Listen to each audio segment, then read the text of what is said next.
Jamie down. Because this is a guy, Donald Trump, who has promised to terminate the Constitution.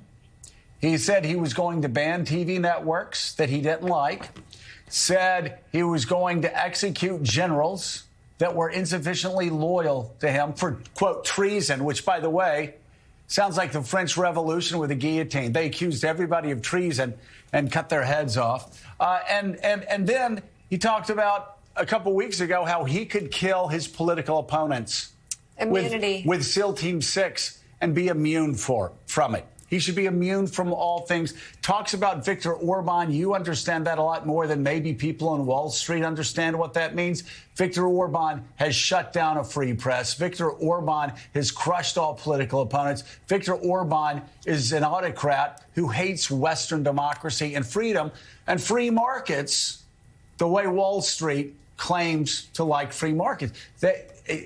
You can't make a deal with the devil. You lose every time.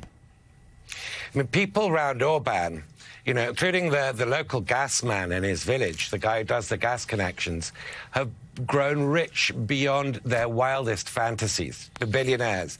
Those who are in with him get rewarded. And that's how strong men operate.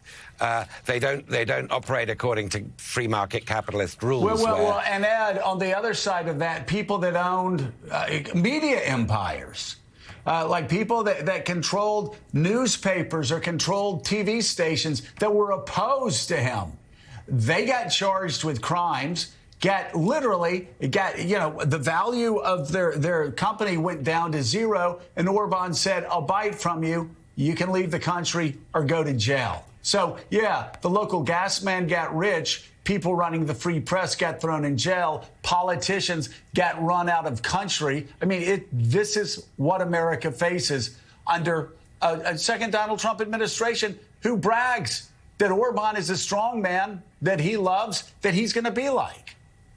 CPAC, I mean, the conservative movement openly adulate Orban as the model for Trump. This isn't just sort of paying a compliment to an ideological fellow traveler across the Atlantic. It's a much, much more conscious desire to imitate Orban. Orban is what Trump wants to be. Punishing business critics, rewarding business friends, a crony system, a patronage-based system in which if you're a friend of Trump, you can become a monopolist. And so I think, business leaders, I don't think Jamie Dimon is a Trumpian. I mean, he's actually a registered Democrat, I believe. But I think that, his ultimate loyalty is to J.P. Morgan's bottom line.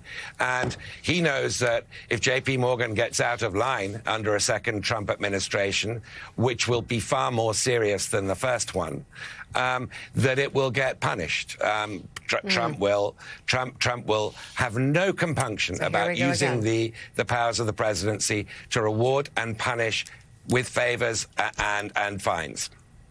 Isn't it amazing, Mika, that a party that has grown up, and the party that I was in, always talked about personal freedom, personal liberties, talked about small government, take as much money, power, and authority out of Washington as possible, get it into local governments, get it into classrooms, get it into local police districts. Here you have a Republican Party, CPAC. What a joke. Let's not even get started with CPAC. And the Heritage Foundation, what a joke. The RNC. The RNC. These institutions that used to praise personal liberty, personal freedoms, small government, are all now, as Ed said, they have readjusted, and now they're in support of autocracy.